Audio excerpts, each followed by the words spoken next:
that don't want you to deliver the message. But if you got a spray on the side, you can fix that.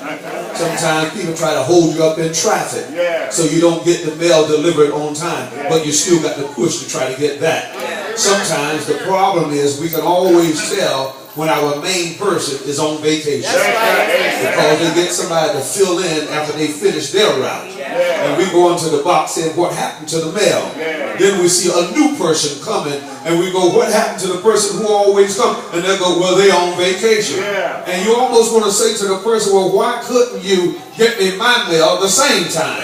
But you don't want to say that because we know, at least from my view, they are saying, well, I had another assignment. I'll get to you. In other words, when we look at what's happened here, the message has been delivered. When it was delivered by the woman, they were slow to believe.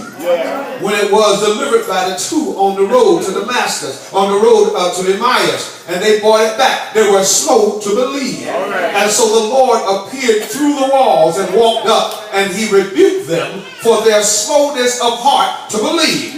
But when we go to this 20th chapter, verse 19, it says, then the same day at evening, being the first day of the week, when the doors were shut, where the disciples were assembled for fear of the Jews, came Jesus and stood in the midst, and said unto them, peace be unto you. And when he had so said, he showed them, let me say this, he backed it up. He supported it by showing unto them his hands and his side. Then were the disciples glad when they saw the Lord.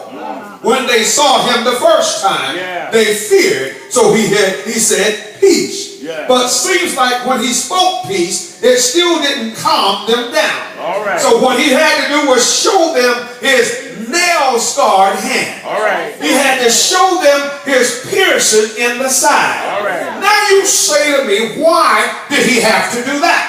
Well, it's the same thing that we find ourselves in today. And what I'm saying is God is saying, whatever it takes to move you out of that rut that you're in. If I got to show you something that will take you beyond belief, I'm willing to go that distance.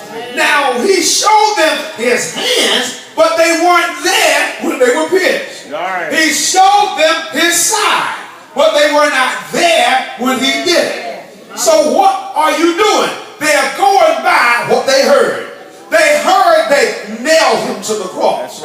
Because John was there, Mary was there. They heard that the soldier pierced him in the side and water and blood came out. So they had that information. Now when they were slow to believe, the Lord walks through the door. That's the problem. The problem is if you are real. Matter, physical matter, is not supposed to walk through a door. We already have a problem with ghosts in the neighborhood. And for you to come and do something that we are familiar with, that don't move us. We just saw ghosts dead. Y'all know what I'm saying. We just saw crimes. We just saw all this stuff on TV. So when you come and do that, that just fits in with what I just saw.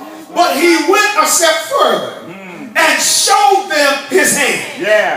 That was enough to say, nah, we're getting somewhere now. Then the next time, he showed them his side, where he had been pierced. But now, isn't that amazing how he can walk around with a scar on his hand, and it's not affecting him? Isn't it amazing how he can show them the gash in the side, but yet it's not affecting him? And so the scripture said, and so then they no longer feared. Now, I